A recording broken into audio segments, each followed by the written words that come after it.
ಇಷ್ಟ ಆಗಿದೆಯೋ ಅವರಿಗೆ ಖಂಡಿತ ಈ ಸಿನಿಮಾ ಇಷ್ಟ ಆಗುತ್ತೆ. ಯಾಕೆಂದರೆ ಇದು ಜನಾರ್ದನ್ ಚಿಕ್ಕಣ್ಣ ಅವರ ಒಂದು ವಿಶೇಷವಾದ ಒಂದು ನಿರ್ದೇಶನ ಇದರಲ್ಲಿ ತೋರಿಸಿದ್ದಾರೆ.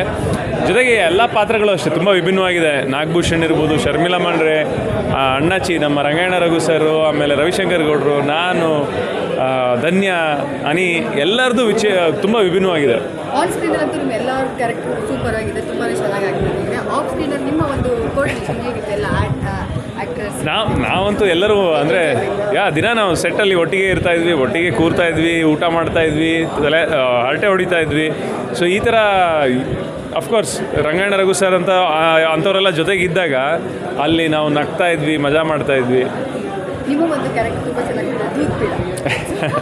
ಸೊ ಆ ಒಂದು ಕ್ಯಾರೆಕ್ಟರ್ ಬಗ್ಗೆ ನೀವೇನು ಹೇಳ್ತೀರಾ? ತುಂಬ ಇನ್ನೋಸೆಂಟ್ ಆಗಿ ನೀವು ಇಡೀ ಸಿನಿಮಾದಲ್ಲಿ ನನಗೆ ಜನಾರ್ದನ್ ಅವ್ರು ಹೇಳಿದ್ದು ಒಂದೇ ಮಾತು, ಅಂದರೆ ನೀನು ಈ ಧನ್ಯನ್ ನೋಡಿದಾಗ ಒಂಥರ ಈ ಕ್ಯಾಂಡಿ ಶಾಪಲ್ಲಿ ಚಿಕ್ಕ ಮಕ್ಕಳು ಇರ್ತಾರಲ್ಲ ಹಂಗಿರಬೇಕು ನೀವು ಅಂತ. ಅದೇ ಥರ ಒಂದು ಆ ಮುಗ್ಧನ ಪಾತ್ರ ನನಗೆ ಇದರಲ್ಲಿ ಕೊಟ್ಟಿದ್ದಾರೆ.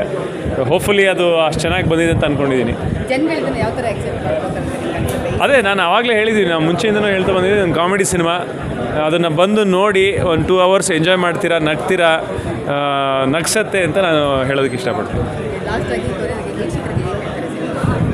ಇಲ್ಲ, ಯಾರ್ಯಾರು ನೋಡಿದ್ದೀರಾ ಸಿನಿಮಾ, ನಿಮಗೆ ಇಷ್ಟ ಆದರೆ ಇನ್ನೊಂದು 4 ಜನಕ್ಕೆ ಹೇಳಿ. ಯಾರ್ಯಾರು ನೋಡಿಲ್ವೋ ಖಂಡಿತ ಇವಾಗಲೇ ಬಂದು ನೋಡಿ, ನಿಮ್ಮ ಟಿಕೆಟ್ನ ಬುಕ್ ಮಾಡಿ ಬಂದು ಈ ಸಿನಿಮಾನ ನೋಡಿ. Thank you. ಆಡಿಯನ್ಸ್ ಕಡೆಯಿಂದ ಒಳ್ಳೆ ರೆಸ್ಪಾನ್ಸ್ ಕೊಡ್ತಾ ಇದೆ, ಒಳ್ಳೆ ಮೆಸೇಜ್ ಇದೆ ಅಂತ ಹೇಳ್ತಿದ್ದಾರೆ. ಅದ್ರ ಬಗ್ಗೆ ಇದರಲ್ಲಿ ನಾವೇನು ಮೆಸೇಜ್ ಅಂತೂ ನಾವು ಕೊಡೋದಕ್ಕೆ ಟ್ರೈ ಮಾಡಿಲ್ಲ. ಒಂದು ಒಳ್ಳೆ ಸಿನಿಮಾ, ಒಳ್ಳೆ ಕಾಮಿಡಿ ಸಿನಿಮಾ, ನಗ್ಸತ್ತೆ, ಹಾಡುಗಳು ಚೆನ್ನಾಗಿದೆ, ಒಳ್ಳೊಳ್ಳೆ ಆರ್ಟಿಸ್ಟ್ಗಳಿದ್ದಾರೆ. ಸೊ ಜನಾರ್ದನ್ ಚಿಕ್ಕಣ್ಣ ಅವ್ರ ನಿರ್ದೇಶನ ಇದೆ, ಅದಕ್ಕೋಸ್ಕರ ಬಂದು ನೋಡಿ. ಓವರಾಲ್ ಆಡಿಯನ್ಸ್ಗೆ ಫೈನಲ್ ಆಗಿ ಏನು ಹೇಳಕ್ಕೆ ಇಷ್ಟಪಡ್ತೀರಾ? ಅದೇ ನಾನು ಹೇಳಿದಾಗೆ, ನೀವು ಯಾರ್ಯಾರು ಸಿನಿಮಾನ ಇವಾಗ ಫಸ್ಟ್ ಶೋ ಆಗಿದೆ, ಯಾರ್ಯಾರು ನೋಡಿದಿರೋ ಇಷ್ಟ ಆಗಿದ್ರೆ ಇನ್ನೊಂದು 4 ಜನಕ್ಕೆ ಹೇಳಿ, ಅವರು ಬಂದು ನೋಡಲಿ. ಯಾರ್ಯಾರು ನೋಡಿಲ್ವೋ ಇವಾಗಲೇ ಟಿಕೆಟ್ ಬುಕ್ ಮಾಡಿ.